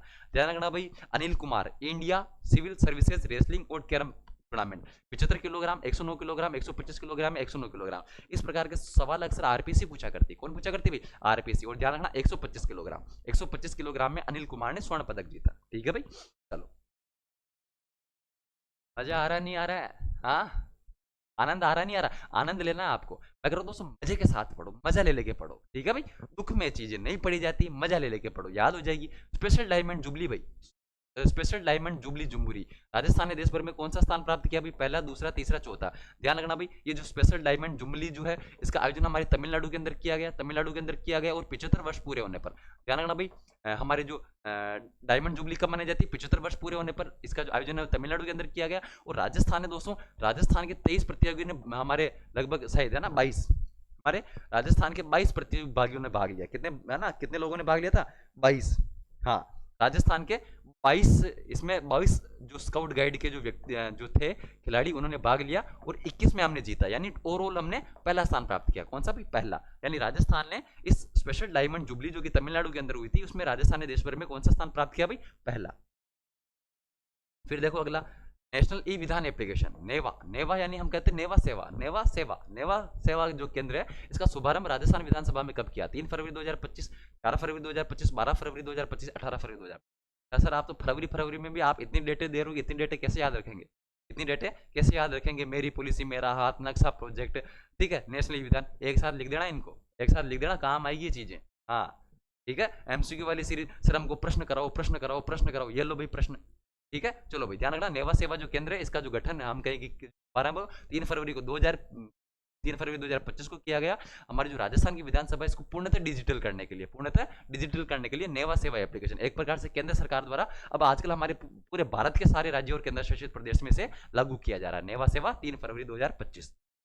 अगला देखो भाई, अगला हमसे कह रहा है फरवरी 2025 में एक साथ सूर्य नमस्कार कर विश्व रिकॉर्ड बनाने वाले लोगों की अनुमानित संख्या कितनी है भाई? अच्छा, यानी देखो हमारे मदन जी दिलावर या तो करते हैं कि या तो क्या करते हैं, सूर्य नमस्कार कराते हैं, या फिर वो ऐसे कोई दीप प्रज्वलित करते हैं, या फिर वो बच्चों की ड्रेसेस चेंज करवाते हैं, या फिर वो किसी स्कूल में रेकी कर लेते हैं। ठीक है, ऐसे काम करवा लो उनसे, वैकेंसी निकालते 7,500 पर। ठीक है, काम की चीजें नहीं होती, काम के अलावा सब चीजें करते हैं, लेकिन आपको केवल काम की चीज करनी पढ़ने की, कि ये भर्ती वापस आने वाली है, ध्यान रखना। अभी तो हमको इसी भर्ती में सिलेक्शन लेना है, लेकिन बाय द वे अगर किसी देखो नहीं हो पाता है, किस्मत की बातें होती है। ठीक है, बातें किस्मत की होती है, मेहनत 99% है तो 1% किस्मत का रोला तो फंसता ही फंसता है। लेकिन आप लोगों को मेहनत नहीं छोड़नी है, मैं कह रहा हूँ दोस्तों, बिल्कुल हम लोग सफल होंगे। ध्यान रखना, 1.53 करोड़ से अधिक जो लोग बाग है, इन्होंने एक साथ सूर्य नमस्कार करके रिकॉर्ड बनाया भाई। क्या बनाया? रिकॉर्ड। अगला देखो भाई, हम ध्यान रखना भाई, कौन सा बटरफ्लाई पार्क भाई, ध्यान रखना ये हमारे अगर मैं आपसे पूछूं कि बटरफ्लाई पार्क अम्बेरी कहाँ पे है, ध्यान रखना भाई, आपको क्या बताना भाई, हमारे राजस्थान का जो उदयपुर जिला है, और ध्यान रखना भाई उदयपुर के अम्बेरी में राजस्थान का पहला बटरफ्लाई पार्क। दूसरा पूछे तो उदयपुर, पहला बटरफ्लाई पार्क अम्बेरी उदयपुर के अंदर है। इसमें पाई जाने वाली किस विशेष प्रजाति तितली है ना, तितली की किस विशेष प्रजाति की उपस्थिति के कारण यह भारत का पहला बटरफ्लाई पार्क। ठीक है भाई, यानी इसमें एक ऐसी तितली पाई जाती है, जैसे हमारा जो राजस्थान है वो तितली को राज्य है ना, राज्य तितली घोषित करने वाला देश का 8वां राज्य बना, 2022 में घोषित कर चुके हैं हम। ठीक है, और तितली की उपस्थिति के कारण एक ऐसी विशेष तितली है जिसकी उपस्थिति के कारण ये भारत का पहला बटरफ्लाई पार्क है। हमारे राजस्थान का तो ही है, लेकिन भारत का भी पहला बटरफ्लाई पार्क बन जाएगा। कौन सी भाई? कॉमन जे, प्लेन टाइगर, जेब्रा स्कीपर या फिर ब्लू मॉर्बन। क्या रखना? जेब्रा स्काई है ना, जेब्रा स्कीपर। जेब्रा से आप वो मत समझना जेब्रा, ठीक है, जेड फोर जेब्रा। ठीक है, कल मैंने चलो ठीक है यार, उसकी बात नहीं बताऊंगा आप लोगों को। ठीक है, हाँ ठीक है, जेवरास स्कीपर। ध्यान रखना भाई, ध्यान रखना भाई, अजमेर की प्रसिद्ध फोय सागर झील का नाम परिवर्तित करके क्या कर दिया गया भाई? राज सागर, वरुण सागर, अजय मेरू झील या फिर बिसल देव सागर। ध्यान रखना भाई, राजस्थान की दूसरी अकाल राहत झील जिसका निर्माण 1891 में, राजस्थान की दूसरी, दूसरी का मतलब होता है पहली राजसमंद झील है भाई, जिसका निर्माण अकाल के लिए कराया गया, और दूसरी हमारी फोय सागर झील है जिसका निर्माण 1891 में इंजीनियर फोय के निर्देशन में किया गया। हाल ही में विधानसभा अध्यक्ष वासुदेव देवनानी ने इसका नाम बदलकर क्या कर दिया भाई? वरुण सागर। क्या कर दिया? वरुण सागर। इस काम में विशेष रूप से ध्यान रखना है। अगला देखो भाई, अगला भी इसी से संबंधित सवाल है। RTDC, Rajasthan tourist development corporation के जो होटल है खादिम, होटल खादिम का नाम परिवर्तित करके क्या रखा गया भाई? होटल अजय मेर, hotel Ajay Meru, hotel Pushkar, hotel Kishangarh. ध्यान रखना भाई, एक नाम और चेंज किया गया, हमारे जो किंग है ना, किंग एडवर्ड सप्तम का जो रेस्ट हाउस था उसका नाम महर्षि स्वामी दयानंद विश्रांति गृह कर दिया। ठीक है, वो प्रश्न मैंने नहीं डाला, 2 प्रश्न वैसे डाल दिए, तो वो प्रश्न डालने की क्या जरूरत थी। ठीक है, ध्यान रखना क्या कर दिया? होटल अजय मेरू। ध्यान रखना, ये हमारे इस अजमेर नगर का पुराना नाम था होटल अजय मेरू। ठीक है, होटल खादिम का नाम होटल अजय मेरू। ठीक है भाई, चलो अगला देखो, देश का पहला मेडिकल कॉलेज जहां पर कैंसर टीका बनाने की अनुमति मिली है, यानी ये जो कैंसर के टीके की अनुमति बनाने की परमिशन भी केंद्र सरकार से लेनी पड़ती है, और हमारे राजस्थान का पहला पहला मेडिकल कॉलेज है जिसको कैंसर टीका बनाने की अनुमति मिल चुकी है। AIIMS Jodhpur, Mahatma Gandhi medical college Jaipur, Sawai Mansingh medical college Jaipur, RNT medical college Udaipur. बिल्कुल, जल्दी से शानदार जवाब दो भाई। हाँ भाई, जल्दी जल्दी जवाब दे दो, शानदार शानदार जवाब दे दो, एकदम हम सही चल रहे हैं, 1 मिनट में एक क्वेश्चन के हिसाब से चल रहे हैं। अभी तक हमारी 38 मिनट हो चुके हैं, 35वें क्वेश्चन पे चल रहे हैं। ठीक है, 2-3 मिनट मैं शुरू में वैसे खा जाता हूँ। ठीक है, पर आप लोगों को पढ़ने में मजा आता नहीं आता, ये बताओ दोस्तों। मेरी जब क्लास होती है आप लोगों को क्लास में मजा आता नहीं आता। आज मैं रिकॉर्डेड क्लास में पूछ रहा हूँ, लाइव क्लास में तो मैं नहीं पूछता हूँ आप लोगों से। ठीक है, लेकिन रिकॉर्डेड क्लास में बताना कि आप लोगों को मजा आता नहीं आता। ठीक है, और आप मुझे कमेंट बॉक्स में बता के जाओगे ये आज। ठीक है, देखो भाई, कैंसर का टीका बनाने की जो है महात्मा गांधी मेडिकल कॉलेज जो कि जयपुर के अंदर है, उस कैंसर का टीका बनाने की अनुमति जो है वो दे दी गई है। अब देखो भाई, भारत और मिस्र के बीच संयुक्त विशेष एक युद्धाभ्यास हुआ साइक्लोन, इसका तीसरा संस्करण का आयोजन कहाँ किया गया भाई? वायुसेना station Jodhpur, Mahajan field firing Bikaner, Pokhran field firing Jaisalmer, या फिर उपरोक्त में से कोई नहीं। जल्दी से बताओ भाई। शानदार है ना, आप लोगों की देखो जल्दी जल्दी से जवाब देने, जल्दी जल्दी जवाब दोगे तो आप लोग भी फ्री हो जाओगे और मैं फ्री हो जाऊंगा। ध्यान रखना भाई, भारत और मिस्र के बीच में तीसरा संस्करण किसका हुआ भाई? तीसरा संस्करण किसका हुआ? हमारे अभ्यास साइक्लोन का। ठीक है, जो कि हमारे 10 से 23 फरवरी, कब चला भाई? 10 से 23 फरवरी को अभ्यास। ये देखिए तारीखें अब याद नहीं रखनी, ये तो तारीखें थोड़ी पुरानी हो चुकी है, लेकिन हमको ध्यान रखना है कि साइक्लोन जो युद्ध अभ्यास है ये भारत और मिस्र के बीच में हुआ। भारत और मिस्र के बीच में तीसरा संस्करण जो हुआ ये हमारे महाजन फील्ड फायरिंग रेंज, कहाँ पे हुआ भाई? महाजन फील्ड फायरिंग रेंज बीकानेर के अंदर। ठीक है भाई, बीकानेर में महाजन फील्ड फायरिंग रेंज, इसका हमें विशेष रूप से ध्यान रखना है। फिर देखो भाई अगला, भारतीय वायुसेना, भारतीय वायुसेना ने एकीकृत त्रिसेना विशेष बल अभ्यास, क्या नाम है भाई, एक्सरसाइज डेजर्ट हंट अभ्यास का आयोजन कहाँ किया है भाई, बीकानेर, जोधपुर, बालोतरा, जैसलमेर। ये तो युद्धाभ्यास तो हर परीक्षा में पूछते हैं, युद्धाभ्यास तो हर परीक्षा में पूछते हैं, है ना, क्योंकि इंपॉर्टेंट है। हमारे राजस्थान में तो 2-3 जगह होते हैं, या जोधपुर या जैसलमेर या बीकानेर। ऑप्शन में है ना 33-33% का रेशो बनता है, अगर तुक्का भी लगाएंगे तो कोई ना कोई तो सही निकल ही जाएगा। पर तुक्का वाला काम नहीं करना, क्योंकि नेगेटिव में लेके चला जाता है, ध्यान रखना तुक्का, ठीक है। परीक्षा में तो परीक्षा के टाइम में एग्जाम हॉल में तो अधिकतर हमारा लक नहीं चलता, हमारा किस्मत जाने कहाँ कहाँ चली गई होती है उस टाइम पे। चलता है क्या, आप लोग कभी कोई पेपर देके आए होंगे, फिर घर पे आके देखते हैं यार कितने नेगेटिव में चले गए हैं, तो कि हमको ऐसे तुक्के नहीं लगाने हैं। ये जो और है ना, चलो ये मैं आपसे बाद में बात करूंगा। देखो, एकीकृत त्रिसेना विशेष बल अभ्यास एक्सरसाइज जो डेजर्ट हंट है, इसका अब हम कहें कि ये जोधपुर के अंदर किया गया 24 से 28 फरवरी को। 24 से 28 फरवरी को जोधपुर के अंदर हमारे जो वायुसेना बेस स्टेशन जो है, यहाँ पे इसका एक्सरसाइज डेजर्ट हंट का अभ्यास किया गया। फिर देखो हमारे पीपीआर है ना, सॉरी पीपीआर, पीपीआर यानी पेस्टिडेस पेटिस रूमिनेंट, रोग किससे संबंधित है, जिसके टीकाकरण में राजस्थान देश में पहले स्थान पर है। ये पीपीआर जो रोग है ना, पेस्टिडेस पेटिस रूमिनेंट, ये रोग है जो किससे संबंधित है, जिसके टीकाकरण में राजस्थान देश में पहले नंबर पर भाई। मानव रोग है, पक्षी रोग है, पशु रोग है, या फिर फसल रोग है, जल्दी से बताओ भाई। पीपीआर, बिल्कुल ध्यान रखना भाई, ये जो पीपीआर जो है, ये हमारे एक तो हमारे ध्यान रखना भेड़, क्या भेड़, और एक हमारे ध्यान रखना बकरी। भेड़ और बकरी में प्लेग नामक बीमारी फैलती है, कौन सी भी प्लेग। वैसे तो प्लेग चूहों से फैलने वाली बीमारी है, लेकिन आजकल भेड़ और बकरी में फैल गई। कलयुग का जमाना भी कुछ भी हो सकता है, ठीक है। भेड़ और बकरी में प्लेग फैलता है, इस प्लेग को क्या कहा जाता है, पीपीआर, पेस्टिडेस पेटिस रूमिनेंट। और ये एक प्रकार से पशु रोग है, कौन सा रोग है भाई, पशु रोग। और इसके टीकाकरण में भी राजस्थान देश में कौन से नंबर पर भी, पहले नंबर पर। अगला देखो भाई, किसान रजिस्ट्री प्रोजेक्ट, किसान रजिस्ट्री प्रोजेक्ट में किसानों की फार्मर आईडी में कितने अंक होगी, 10, 11, 12, 15। ध्यान रखना भाई, किसान रजिस्ट्री प्रोजेक्ट में किसानों की फार्मर आईडी कितने अंकों की होती है। ध्यान रखना कि हमारी ये जो एग्रीस्टेक योजना चल रही है, इसके पायलट प्रोजेक्ट की शुरुआत हमारे राजस्थान के सीकर जिले से की गई, और लगभग 4-5 फरवरी के आसपास, 5 फरवरी 2025 को हमारे पूरे राजस्थान के अंदर लागू कर दिया गया है, ठीक है, एग्रीस्टेक योजना। और इस एग्रीस्टेक योजना में राजस्थान देश में पहले नंबर पे भी है, ठीक है, ये भी आप लोगों को ध्यान रखना। अब इस फार्मर आईडी के अंदर कितने अंकों की विशेष आईडी होती है, ध्यान रखना। आभा के अंदर 14 अंक होते हैं। आभा जो होता है हमारा आयुष्मान भारत हेल्थ अकाउंट, इसमें आईडी कितने अंकों की होती है भाई, 14 अंकों की। और हमारे जो फार्मर आईडी है हमारे 11 अंकों की होती है, कितने अंकों की भाई, 11। फिर देखो अगला प्रश्न, फरवरी 2025 में लोकसभा की याचिका समिति के अध्यक्ष कौन नियुक्त हुए भाई, ओम बिरला, गजेंद्र सिंह खींवसर, सीपी जोशी, या फिर राजेश निर्वाण। ठीक है भाई, ध्यान रखना, लोकसभा की याचिका समिति मैंने आप लोगों को दो चीजें याद कराई थी। एक तो याद कराई थी joint parliament committee, JPC, one nation one election की जेपीसी जो कमेटी है, के अध्यक्ष तो बने हमारे पीपी चौधरी, प्रेम प्रकाश चौधरी, जो कि पाली के है, ठीक है। पाली के प्रेम प्रकाश चौधरी और हमारे मदन राठौड़, दोनों को हमारे सांसद रत्न पुरस्कार से भी सम्मानित किया गया, ठीक है। पीपी चौधरी और मदन राठौड़ सांसद रत्न पुरस्कार। और एक हमारे लोकसभा की याचिका समिति के जो अध्यक्ष है, ये सीपी जोशी बने, ये हमारे चित्तौड़गढ़ से। ये कहां से भाई, चित्तौड़गढ़ से सांसद है सीपी जोशी, याचिका समिति के अध्यक्ष। लगभग 15 सदस्यों की एक समिति होती है याचिका समिति, जो याचिका लगाती है। याचिका समझ गए आप, चलो भाई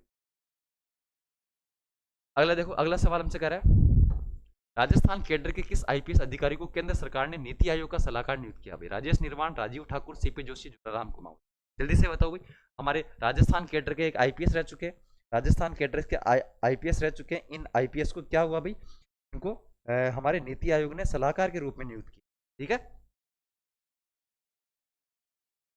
चलो देखो, दो नाम में आप कंफ्यूज हो गए, ये तो आप लोगों को कंफ्यूज करेगा ही नहीं, या तो राजेश निर्वाण या फिर राजेश ठाकुर। ध्यान रखना भाई, हमारे जो सिविल एविएशन की सिक्योरिटी के लिए तो राजेश निर्वाण को नियुक्त किया गया है, और राजीव ठाकुर को हमारे केंद्र सरकार ने नीति आयोग, नीति आयोग हम जानते हैं कि योजना आयोग को रिप्लेस करके कौन आया था भाई, नीति आयोग, 1 जनवरी 2015, ठीक है। चलो भाई, नीति आयोग के अध्यक्ष कौन होते हैं भाई, इसके अध्यक्ष जो है हमारे प्रधानमंत्री जी होते हैं। देखो भाई, राजस्थान पशु चिकित्सा और पशु विज्ञान विश्वविद्यालय जोबनेर जयपुर के प्रथम कुलपति पद पर किसकी नियुक्ति हुई है भाई, प्रोफेसर के एल श्रीवास्तव, त्रिभुवन शर्मा, मदन लाल बहादुर, या फिर हरीशचंद्र शर्मा।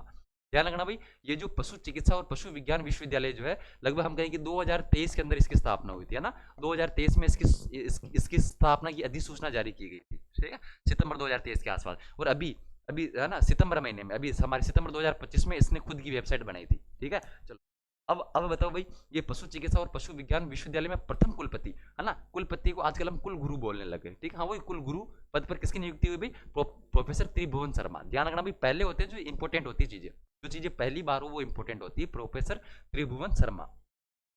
फिर देखो भाई, हमारे अगला, देश की तीसरी और राजस्थान की पहली फिल्म सिटी, जयपुर, जोधपुर, पाली, कोटा। अब देखो भाई, हमको पता है एक चीज, हमको पता है कि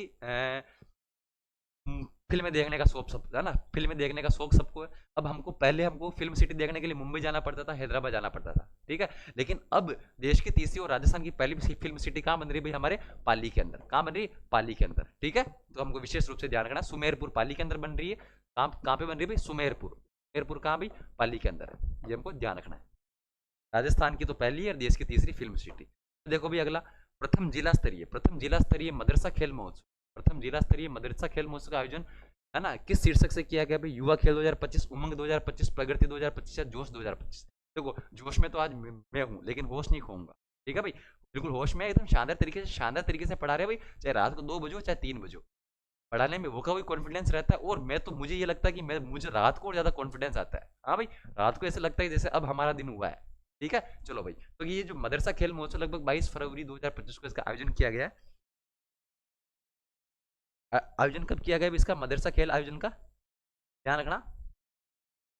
हाँ, 23 फरवरी कब किया गया भाई, 23 फरवरी को पहली बार, ध्यान रखना, 23 फरवरी को पहली बार मदरसा खेल महोत्सव का आयोजन किया गया, प्रथम बार ना, प्रथम जिला स्तरीय। और हम जानते हैं इसका जो थीम क्या रखेगी थी, शीर्षक था इसका उमंग 2025। अभी आपको पता होता है कि वक्फ बिल भी आया था, ठीक है। वक्फ बिल से आप लोग सभी एकदम भली भाली है ना, भली भांति परिचित होंगे। और इस वक्फ बिल को भी क्या नाम दिया गया था, उम्मीद नाम दिया गया था, ठीक है। उमंग उम्मीद ऐसे आप याद रख सकते हो। अगला देखो भाई, फरवरी 2025 में राजस्थान कर बोर्ड का विलय है ना किसमें करने का निर्णय लिया भाई, राजस्थान विकास समिति, राजस्थान विधानसभा, राजस्थान राजस्व मंडल या फिर उच्च शिक्षा विभाग। राजस्थान कर बोर्ड, कर का मतलब होता है टैक्स। टैक्स कौन लेता है भाई, ध्यान रखना, टैक्स लेने का काम रेवेन्यू डिपार्टमेंट का होता है, राजस्व विभाग का होता है। एकदम कॉमन सेंस वाली बात है भाई, ठीक है, कॉमन सेंस वाली बात है। तो ये राजस्व मंडल, हम जानते हैं कि राजस्थान कर बोर्ड का जो विलय है वो राजस्थान राजस्व मंडल, और राजस्व मंडल जो है इसका मुख्यालय हमारे, हम कहें कि हमारे अजमेर जिले के अंदर। ध्यान रखना, राजस्व मंडल के अध्यक्ष है ना जो कौन है भाई, इसके राजस्व मंडल का मुख्यालय, मोस्ट इंपोर्टेंट लगाना, ठीक है। पटवारी हमारे, हाँ, पटवारी की नियुक्ति कौन करता है, राजस्व मंडल।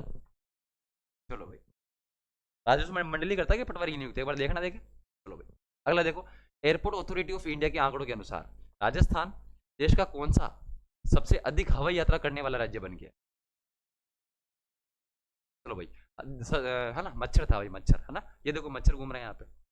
सबसे अधिक हवाई यात्रा 5वां 10वां 11वां 15वां। ध्यान रखना भाई, इस बार हमारे राजस्थान में बहुत सारे लोगों ने हमारे राजस्थान से उड़ान भरी है, ध्यान रखना। और सबसे अधिक हवाई यात्रा करने वाला राजस्थान देश का 11वां राज्य बन चुका। कौन सा राज्य भी, 11वां राज्य। तो मेरा साथी ऐसा हो जिसने अभी तक हमारे ऊपर भरोसा नहीं दिखाकर हमारे स्वदेश सार संग्रह को अपने बुक लिस्ट में शामिल नहीं किया गया हो, तो दोस्तों आप लोग ध्यान रखना, बहुत है ना कुछ चीजें आप मिस कर रहे हो।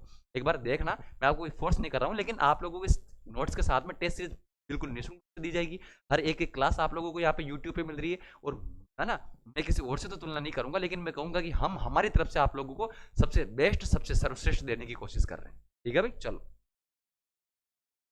अगला देखो, भारत की पहली कढ़ाई और सतह अलंकरण को समर्पित प्रदर्शनी जोधपुर के कितने स्थानों पर आयोजित की गई, 2 3 4 5। ये तो सेम सवाल वापस हो गया है, रिपीट हो गया। अभी मैंने आपको बताया था लक्ष्मी निवास, अचल निवास और अनूप सिंह की हवेली, 3 जगह के नाम ध्यान रखना। भारत की पहली कढ़ाई और सतही सतही अलंकरण पर आधारित जो प्रदर्शनी है, ठीक है, जोधपुर के अंदर आयोजित हुई 3 स्थान, लक्ष्मी निवास, अचल निवास और हमारे एक हमारे अनूप सिंह की हवेली, ठीक है। चलो अगला प्रश्न देखो, अगला प्रश्न करा नक्शा प्रोजेक्ट, जिसका शुभारंभ 18 फरवरी 2025 को हमने करा दिया था, कि शुरुआत में चयनित 10 नगरीय निकायों में कौन सा शामिल नहीं है भाई। अच्छा सर, आपने तो कहा था, सर आपने कर दिया ना हमको मोए मोए, आपने तो कहा था केवल ये याद रखना कि 10 नगरीय निकाय, आपने तो कहा था कि केवल ये याद रखना 10 नगरीय निकाय।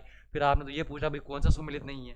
हाँ, फिर आप ऐसे कैसे पूछ रहे हो सर, आप ही अगर हमारे साथ ऐसा करोगे तो फिर हम क्या करेंगे सर।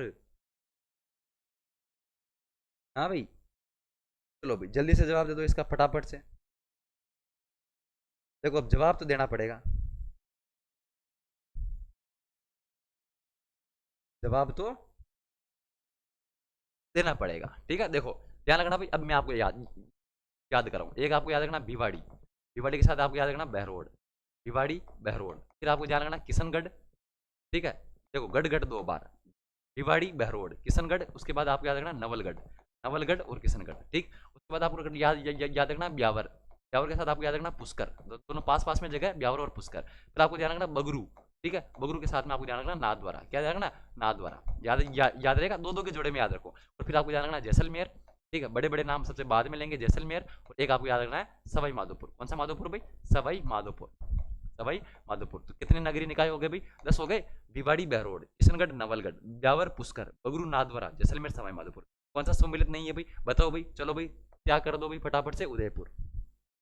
अगला देखो, मेरी पॉलिसी मेरे हाथ। अभी तो हमने कहा था कि सर ये जो मेरी पॉलिसी मेरे हाथ जो अभियान है, इसमें हम कहें कि रबी फसल 2024-25 के लिए किसानों को पॉलिसी वितरण का समारोह जो किया गया, ठीक है। ये देखो भाई, रबी 2024-25 के लिए किसानों को किस योजना के तहत पॉलिसियों का वितरण किया गया? मुख्यमंत्री किसान मित्र योजना, प्रधानमंत्री किसान सम्मान निधि योजना, प्रधानमंत्री फसल बीमा योजना, राजस्थान फसली ऋण माफी योजना। बहुत अच्छे लेवल का सवाल है, अच्छे लेवल का सवाल है। किसान सम्मान निधि योजना, मेरे दोस्तों ध्यान रखना, इसका किसान सम्मान निधि योजना के तहत है ना, केंद्र सरकार तो देती है 6,000 रुपए। कितने? 6,000 रुपए। और हमारा जो राज्य सरकार जो हमारे भजन लाल जी देते हैं 3,000 रुपए। यानी अब कितने रुपए आते हैं टोटल? 9,000 रुपए। कितने आते हैं? 9,000 रुपए। तो इसका भी हमें पता रखना है, ठीक है। और ये जो हमारे जो मेरी पॉलिसी मेरा हाथ जो अभियान है, ये प्रधानमंत्री फसल बीमा योजना के तहत दी जाती है, ठीक है। वैसे यहाँ पे एक फसली ऋण माफी योजना में आप थोड़ा सा कंफ्यूज हो सकते हो, परीक्षा में थोड़ा सा हमारा दिमाग भी हो जाता है, बाकी फसल बीमा योजना, ठीक है भाई। चलो आज का अंतिम प्रश्न भाई, अंतिम प्रश्न हम मुझसे क्या कर रहा है? राजस्थान का पहला बटरफ्लाई पार्क अंबेरी उदयपुर में किसके वित्तीय सहयोग से स्थापित किया गया? ये अच्छा प्रश्न है भाई, ध्यान रखना। एक तो हमने पढ़ा कि यहाँ पे जेब्रा स्किपर है ना, जेब्रा स्किपर नामक की एक ऐसी तितली है जिसके कारण ये राजस्थान के नहीं अपितु भारत का भी पहला बटरफ्लाई पार्क होगा, ठीक है। और ये जो अंबेरी उदयपुर के अंदर जो राजस्थान का पहला, कोई पूछे दूसरा कहाँ? भी अजमेर के अंदर है, दूसरा अजमेर के अंदर है। किसके सहयोग से स्थापित किया गया? पर्यटन विभाग, उदयपुर विकास प्राधिकरण, वन विभाग या राजस्थान सरकार? ये एक प्रकार से घुमाने वाला सवाल है, अच्छे लेवल का सवाल है, थोड़ा सा घूम सकते हो, तो आप लोगों को इसका जवाब देना है, ठीक है। चलो भाई, हाँ बिल्कुल एकदम है ना, एकदम सोच समझ के जवाब देना। इसका सही जवाब होगा वो उदयपुर विकास प्राधिकरण। क्या होगा भाई? उदयपुर विकास प्राधिकरण। तो हमारे जो 50 प्रश्न दोस्तों, 50 प्रश्न यही पूरे होते हैं। आपको ये प्रश्न मैं बिल्कुल उम्मीद और आशा के साथ कर सकता हूँ कि आपको ये प्रश्न पसंद आ रहे होंगे। अब मैं आप लोगों से एक छोटी सी बात करना चाहता हूँ। मेरे पास दोस्तों लगभग 15, 20, 25 के आसपास कमेंट आए। क्या कमेंट आए? कि सर मैं टेस्ट सीरीज दे रही हूँ और मुझे टेस्ट सीरीज में जो है वो कम से कम नंबर मेरे आ रहे हैं। मतलब कम से कम का मतलब है कि मेरे नंबर बढ़ नहीं रहे और मेरे नंबर कम आ रहे हैं। अब मैं क्या करूँ? ये मैं आप लोगों से सिर्फ एक ही चीज कहना चाहता हूं कि ये जो टेस्ट सीरीज जो आप दे रहे हैं, वो आपको कोई सिलेक्शन नहीं दिलवाने वाला है। ये आपका मूल्यांकन करने के लिए। मूल्यांकन किस बात का? मूल्यांकन इस बात का कि मैं गलती कहाँ कर रहा हूँ, किस पोर्शन में मेरे क्वेश्चन गलत हो रहे हैं, वहां आपको काम करना है, ठीक है। कितने प्रश्न में नेगेटिव की तरफ लेके जा रहा हूँ, वहां आपको काम करना है। यानी आप लोगों को मुख्य परीक्षा में नेगेटिव प्रश्नों की तरफ नहीं जाना है, नेगेटिव प्रश्न आपको कम से कम करने। ये प्रैक्टिस हम कहाँ कर रहे हैं? हम टेस्ट सीरीज में कर रहे हैं। टेस्ट सीरीज से कोई हमारा सिलेक्शन थोड़ी होगा, टेस्ट सीरीज वाले कोई हमको नौकरी थोड़ी दे देंगे, नहीं देंगे। ना हम देंगे ना कोई और दूसरा टेस्ट सीरीज वाला देगा। लेकिन टेस्ट सीरीज हमारे स्व मूल्यांकन के लिए। स्व मूल्यांकन इस प्रकार से हमको नेगेटिव की तरफ कम जाना है, हमको टेस्ट सीरीज में भी नेगेटिव कम लगाने ताकि हम परीक्षा में भी कम लगाए। हम केवल तुक्का है ना, हम केवल हमारे दिमाग का एक है ना, हम हमारे दिमाग की तरफ जाके उस प्रश्न को सही नहीं कर दे। हमको एकदम पूरा 100% श्योर होना कि इसका आंसर बी होगा, तो ये आपको टिक करना है। हाँ, कभी गेम खेलना है 50-50 वाला जो करना है, वो चीज आपको करनी पड़ेगी, वो आपको टेस्ट सीरीज में भी प्रैक्टिस में लानी पड़ेगी, ठीक है। तब आप एग्जाम में अच्छा परफॉर्म कर पाओगे। लेकिन टेस्ट सीरीज में कम नंबर आके स्वयं को डिमोटिवेट नहीं करें। कि अगर आप है ना डिमोटिवेट हो जाएंगे, तो आप लोग आपके परीक्षा पे बिल्कुल एकदम गलत नकारात्मक प्रभाव है ना पड़ जाएगा। अगर आप टेस्ट सीरीज को आप अपने जीवन का ना, और बहुत सारे साथी का तो ये आया कि सर मैंने तो टेस्ट सीरीज में कम नंबर आए तो मैंने तो पूरी उम्मीद आज ही छोड़ दी, मैंने तो पढ़ाई छोड़ दी, ठीक है। कम से कम दोस्त, पढ़ाई छोड़ने से काम थोड़ी चलेगा। टेस्ट सीरीज वाले कोई नौकरियां नहीं देंगे। हमको सीधी से ये ध्यान रखना है, हमको हमारा स्वयं मूल्यांकन करना है। मैं कहाँ गलती कर रहा हूँ, जिस पोर्शन पे आप गलती कर रहे हैं, जहां से आपके प्रश्न गलत हो रहा है, वहां आपको काम करना है, वहाँ आपको अपनी ऊर्जा लगानी है, वहाँ आपको उस सब्जेक्ट को आपको रिवाइज करना है, शॉर्ट रिवाइज करना है, चाहे पीवाई को देखना है, जैसे भी देखना है आपको वहाँ से पढ़ना है। लेकिन आपको इस चीज़ का नहीं करना है कि मेरे नंबर कम आ रहे तो मैं डिमोटिवेट हो जाऊँ। बिल्कुल भी डिमोटिवेट नहीं होना। आप लोगों को आपके रेट मुख्य भर्ती परीक्षा तक किसी भी बहकावे में नहीं आना। टेस्ट सीरीज में नंबर कम आ रहे तो टेस्ट सीरीज देना ही छोड़ दो, रिवीजन करते रहो, पीवाई क्यू देखते रहो। मैं आपको सिर्फ एक ही चीज कहता हूं कि कर्मचारी चयन बोर्ड में सिलेक्शन का एक ही आधार है कि 95%, 90% पीवाई क्यू आते हैं। पीवाई क्यू मतलब प्रीवियस ईयर क्वेश्चन, जो पिछली परीक्षाओं में आ चुके हैं। अगर आपके पास वो किताबें भी है, अगर आपके पास पीवाई क्यू किताबें हैं, मैं कह रहा हूं दोस्तों, इन 1-1.5 महीने का जो लास्ट जो समय बचा है, इस महीने में उन किताबों को रट लो, गोट गोट के पी जाओ। ये आप लोगों को सिलेक्शन वैसे करवा देगी। आप लोग ना टेस्ट सीरीज की तरफ जाओ, ना आप किसी और चीज की तरफ जाओ। कि मैंने देखा है, मैंने शुभ ने देखा है कि टेस्ट सीरीज का लेवल तो इतना ज्यादा रहता है कि भाई आरएस प्री करवा रहे हो या फिर रीट प्री करवा रहे हो, हाँ रीट मेंस करवा रहे हो, मुझे ये समझ में नहीं आता। मैं आपसे सिर्फ एक ही चीज़ कहना चाहूँगा कि उनकी तरफ आप नहीं जाकर और जाए, अगर आप जाना चाहते हैं तो जाए, लेकिन डिमोटिवेट नहीं हुए। ठीक है, एक अपने छोटे भाई की राय समझकर आप इस चीज़ को राय माने, अपना स्वयं मूल्यांकन करें, अपनी गलतियों पर फोकस रखें, नेगेटिव से नेगेटिव कम से कम करने की कोशिश करें और एक अच्छा सकारात्मक परिणाम देने की कोशिश करें। ठीक है, मैं आपसे विनती करके ये चीज़ कहना चाहूँगा और मैं सभी दोस्तों से कहना चाहूँगा कि आप एक बार अपने माता पिता के चेहरे की तरफ जरूर देखिएगा। अगर आपको लगता है कि यार मैं तैयारी छोड़ दूँ, मेरे से तो हो ही नहीं सकता है यार, मेरे तो मोटिवेशन ही नहीं आ रहा, अपने माता पिता की शक्ल की तरफ देखना कि यार वो किस कदर से मेरे लिए मेहनत कर रहे हैं और मैं क्या कर रहा हूँ, फोन में रील देख रहा हूँ, इधर उधर टापे खा रहा हूँ। ये टापे खाना छोड़ दो, एक एक समय, एक एक सेकंड कीमती होने वाला है। बहुत ही शानदार तरीके से आपको आपके सपने के लिए मेहनत करनी है। सपने सच होते हैं भाई, सचिन तेंदुलकर ने कहा है सपने देखने चाहिए, सपने सच होते हैं। हाँ, लेकिन लेकिन एक वापस हमारे एपीजे अब्दुल कलाम आजाद साहब ने एक बात कही है कि सपने वे नहीं होते जो हम नींद में देखें, बल्कि सपने वे होते हैं जो हमें नींद नहीं आने दे। आज देखो, मैं आप लोगों के लिए रात को 2 बजे भी आपके सामने खड़ा हूँ कि मेरा सपना है कुछ अच्छा करने का। मेरा सपना है कि मेरे जो है ना, दूर ढाणियों में, गाँव में जो मेरे जो साथी बैठे हुए उनको अपने लक्ष्य तक पहुंचाने का। ठीक है, मैं उनके लिए उनकी सफलता में मेरा अगर 0.01% भी योगदान है तो ये मेरे लिए बहुत गर्व की बात होगी, मेरे लिए बहुत अच्छी बात होगी और गुरुदीप क्लासेस की टीम के लिए बहुत अच्छी बात होगी। कम से कम आप आपके सपने को पूरा करने के लिए तो दिन रात लगी रही है ना, लगे रहना है और अपने माता पिता के सपने को पूरा करने के लिए दिन रात मेहनत कीजिए दोस्तों। इस दुनिया में मेहनत के अलावा और कोई शॉर्टकट नहीं है। मेहनत के अलावा कोई शॉर्टकट नहीं है। रातों रात कोई करोड़पति नहीं बनता, रातों रात कहीं से पैसे नहीं आएंगे। मेहनत आपको खुद को करनी पड़ेगी। रोटी आपके सामने पड़ी होगी तो खाना खुद को ही पड़ेगा, आपको कोई भगवान आके नहीं खिला देगा। क्या पता भगवान आपके भरोसे बैठा हो, आप भगवान के भरोसे बैठो और भगवान आपके भरोसे बैठा हो। ठीक है, बस इस चीज का ध्यान रखना है, खुद को मेहनत करनी है, खुद को अपने अच्छे बेहतर कल की तरफ जाने के लिए दिन रात एक कर दो दोस्त। ठीक है, मिलते हैं कल शाम की वीडियो में 5 बजे। दमदार वाले 50 प्रश्न भी हो सकते हैं, या फिर एक बढ़िया बेहतरीन करंट अफेयर्स की क्लास भी हो सकती है। ठीक है, कैसे सेट होता है ये तो हम बाद में देख लेंगे, लेकिन आप लोग डेली 5 बजे 16 जनवरी तक डेली 5 बजे आपके भाई अतुल पारी के साथ आप लोगों को जुड़ना है, गुरुदेव क्लासेस की टीम के साथ जुड़ना है, क्योंकि हम आप लोगों के लिए उस पोर्शन पे काम कर रहे हैं जहां से हम आपको तिनके को डूब के, है ना, डूबते का सहारा, वो वाला काम हम लोग कर रहे हैं। हम 60% सिलेबस 90 क्वेश्चनों की तरफ काम कर रहे हैं, जहां से हम आपको उस, है ना, उस मझधार से बचा लेंगे, हम आपको उस किनारे से हम आपको बचा सकते हैं जहां से आप डूबते डूबते बच जाएंगे। कई साथी ऐसे जुड़े हुए हैं जो कि पिछली बार 1-2 नंबरों से रहे हुए, है ना, रहे हुए थे। हमारी पूरी आशा, पूरी उम्मीद है कि दोस्तों इस बार आपका 100% सिलेक्शन हो जाएगा। बस आप अपनी तैयारी में किसी प्रकार की कोई कमी मत छोड़िएगा। मिलते हैं कल शाम को 5 बजे। अगर आपको वीडियो अच्छी लगी हो तो एक कमेंट, प्यारा सा कमेंट जरूर कीजिएगा। और आज मैं आप लोगों से पूछता हूँ, क्या मैं अच्छा पढ़ाता हूँ क्या?